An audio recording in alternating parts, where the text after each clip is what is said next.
We had a team that we put in Laos. We put them in 7 days prior. It was supposed to have been a 2 to 3 day operation. The bad weather of September with the monsoons moved in. And to make a long story short, that 2 or 3 day mission ended up 7 days long. And these guys were physically exhausted. On the seventh day, when the weather finally cleared, that we could make it out there, we headed out to pick them up, and they were detected during the time that they were headed to the pickup point, to the landing zone. They had become detected. Now, they avoided trackers, professional trackers. They had avoided dogs. They had avoided large groups of NBA trying to find them. For days, they had been hunting these guys down. And now, when we're on our way to pick them up, they'd been detected and the race was on. When we got into the region of where they were, we could see North Vietnamese soldiers moving in the direction of the landing zone. And by the hundreds. I mean, this was just a massive assault on the team. So you could see them. You've got a team of what, 7 guys or something like that? Yeah. And then you can see We're hundreds of. yeah, right. And we could, yes. Now, they weren't real close to the team, these first group that we saw. And I took the opportunity to open fire on them, as did my partner, our door gunner, Scott. And these NVA were so focused and so well disciplined, they didn't even shoot back. I mean, they were on a full run. And we could see them, the ground in this particular area was sparsely vegetated. So it was a lot of almost field-like. And we could just see this massive soldiers of these tan uniforms headed in the direction where the team was. The team made it to the pickup point, to the extraction point, the landing zone, and they're in a full fight for their life. They are basically surrounded. When we went to pick them up, we went in with we made a pass without the slick, without the pickup helicopter. We made a pass just to see what the intensity, where most of it was coming from. And we found it all right. And we took several hits in the process. So we circled around and we picked up the slick. It was a Huey slick that was going to pick up the team. The team is fighting full blast. I mean, it was hard to hear even over the radios of communication because there was so much gunfire going on. And we guided the slick in, and the slick got to be about 15 feet off of the team, away from the team, was taking gunfire and panicked and pulled away without picking up the team. We couldn't believe this because we're taking hits and now we're going to have to do it again. We should have got the team out on that first attempt, but the pilot was new to special operations missions. He panicked. And so we circled around, and our pilot called the slick pilot and said, "What the hell just happened?" And he said, I couldn't go in. I can't go in. I'll get shot down. And on the ground, the team leader on the ground that had the radio, he's monitoring what's going on. And he called back and said, if you don't get us out now, we're never coming out. And which was a fact. I mean, they would have been annihilated in minutes. And our pilot told the slick pilot, he said, if you don't go in, I'll shoot you down myself. And to this day, I believe he meant it. I mean, that's how we were. I mean, this is our team down there. We can't pick them up. You know, we're too heavy loaded with weapons and stuff. And so our pilot told the slick pilot, he said, listen, we're going to slow down on our gun run. We're going to put ourselves between you and the heaviest of gunfire coming in. There's still going to be some coming from the opposite side, but we're gonna guide you in all the way, and at a slow. You know, when you slow down, we're going to slow down. And he said, we're going to get the team. So the pilot said, okay, all right. So we guide them in.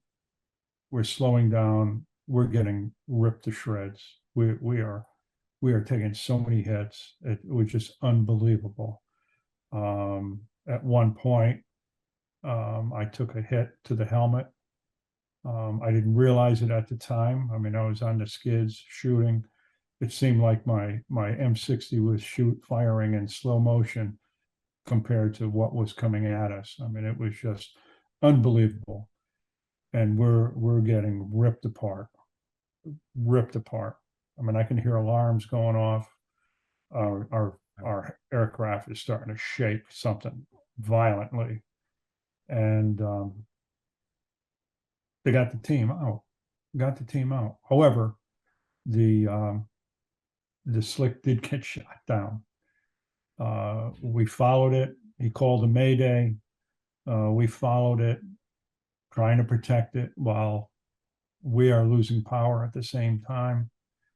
And the slick crashed, a soft crash. It wasn't a hard crash, in an area that was about 400 yards or so, 400 yards away from this huge clearing. And in this clearing, there were multiple longhouses, North Vietnamese longhouses, which were like headquarters and barracks area. Crashed right where the NVA are housed. Yeah. I mean, he didn't have a heck of a lot of opportunities, you know. But so when we saw that, we're losing power. We're shaking like crazy. I can smell fuel. I can smell hydraulic fluid. I knew, I mean, we were in serious trouble. So what we did, we emptied everything we had into the longhouses. We just shot up the longhouses with our rockets and our machine guns and our 40 millimeter nose cannon. And the buildings are exploding. It looked like ants coming out of an anthill. And we were dropping a lot of NVA, a lot. Right up until the time we crashed.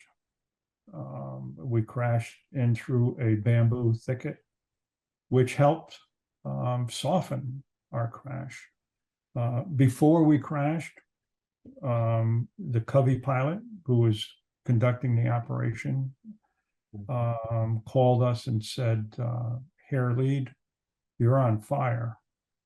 Our call sign on that day was Hare. Well, it often was Hare, Hare, like rabbit, Hare. He said, Herr Lead, you're on fire. And I leaned out and looked back at the cowling, the engine cowling, and sure enough, we're on fire. I mean, there's flames coming out. And so we crashed. I was knocked unconscious for a few moments. I was hurting all over. I mean, I had a full body ache going. And that's when I realized, or just before we crashed, I realized that I had gotten shot in the helmet, took a shot, an AK-47 round. That's what snapped my neck back. But we were all alive.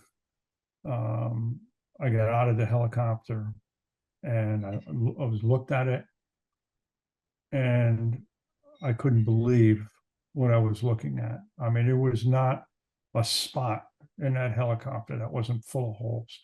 The cockpit where I was in, I mean, there was not a space more than, a foot or so that didn't have a bullet hole in it. Through the back of the compartment, through the ceiling, through the floor, everything.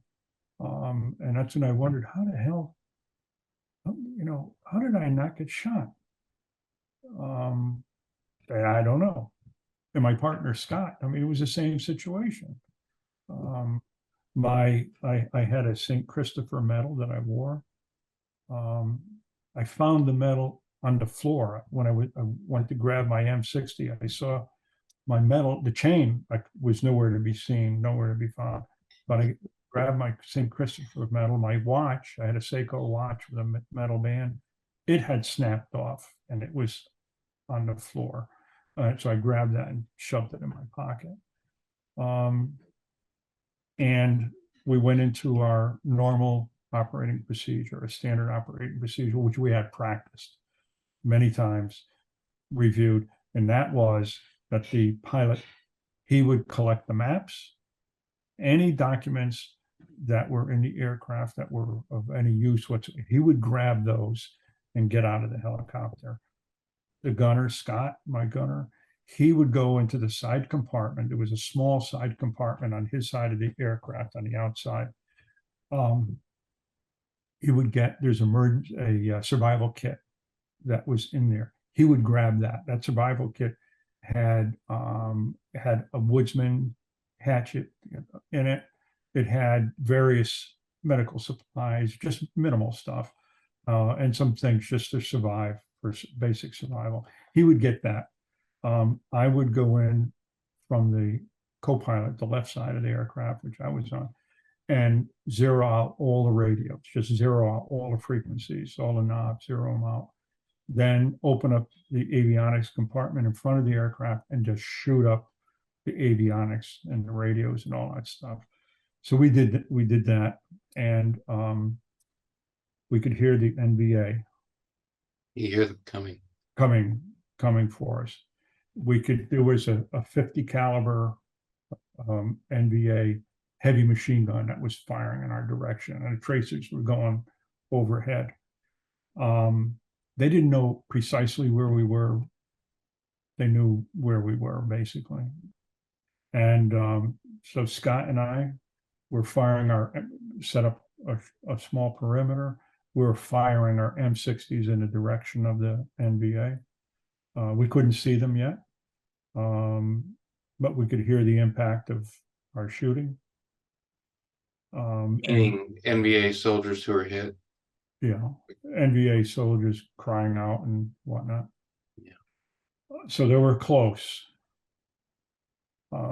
We didn't know at that point if we're going to have to make a run for it, or if we were going to be able to be extracted. There was no place for a helicopter to land. The second Huey slick picked up the team and the crew from the crashed rescue aircraft. They were able to get them. And now there was a third slick, a rescue aircraft that came down and was hovering above us. Couldn't land. He was, 15, 20 feet off the ground. They threw out some McGuire ropes for us to get extracted with. So these are the things you loop you get your legs into them and just hold on and just hold on. You just hold on. It's a loop like on the bottom, like a child swing woven into the bottom. But you have to hold on. If you don't hold on, you're gonna invert and fall out. So we're on the ground. Nobody is seriously injured. I mean, we're all hurting. I mean, I was hurting really bad. Our co-pilot, he had a gash in his heel from a 37 millimeter round that came up and hit the underside of the co-pilot seat. Didn't explode for some unknown reason, probably because it didn't have enough distance to charge, to charge itself, to arm itself. But anyway, so all of a sudden, the Special Forces medic that was in the chase ship, he dives out to come down and help. Now, he always claimed that there's no way that he jumped out, that he fell out. He claims he fell out. He said there's nobody in their right mind would go down there.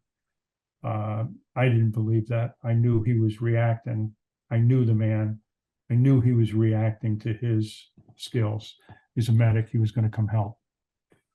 We didn't need his help. Nobody, but he didn't know that. So anyway, we got into the rigs.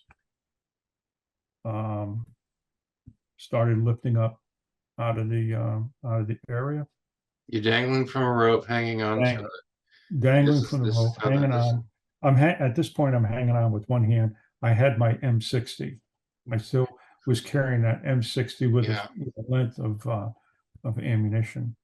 Scott, my partner, he had an M79 grenade launcher that he always liked to use. He had that with one round in the chamber. And before we cleared the bamboo, NVA charged into the clearing below us. Now they're, less than 100 feet below us and shooting straight up on full automatic. I fired off a burst of the M60, only got off, half a dozen rounds before it jammed because I was firing at such a steep angle it couldn't feed, it jammed. And Scott fired off his M79. Between the two of us, we put down the NVA that had come into the clearing, that initially came into the clearing. We shot them. And then the pilot, again, he was a rookie SOG pilot. It was a rookie, first mission. Wow. He held steady. He didn't panic.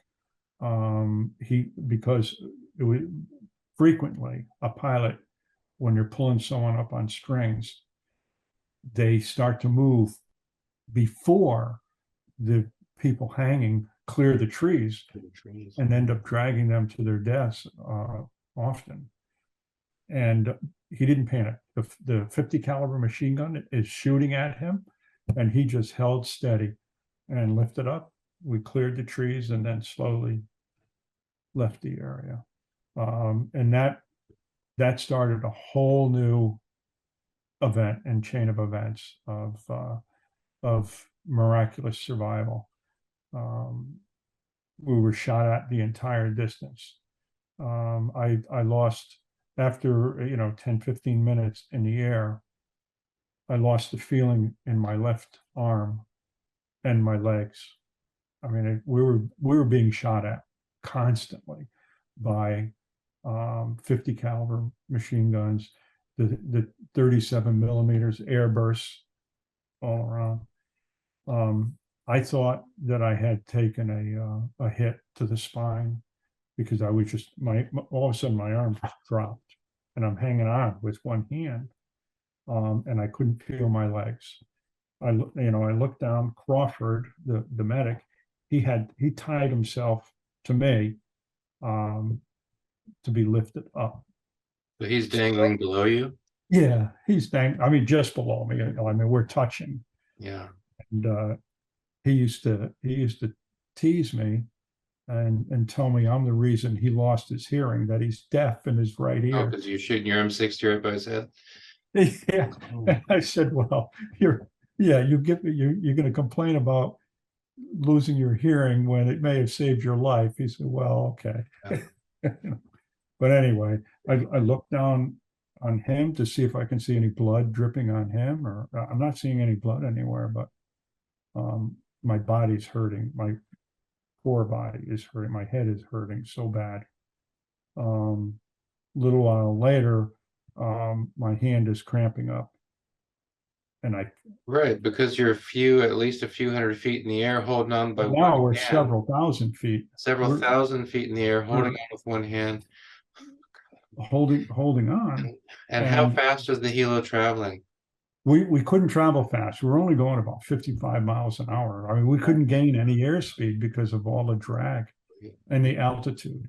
But we're getting these air bursts, boom, boom, all around. And the 50 caliber, who is, easy within range. I mean, they're just blasting past us. And I'm reaching a point that I can't hang on. I mean, I'm cold. My head is pounding. My core body is hurting so bad, and I can't let go of the rope to shake my hand. But it was cramping so bad.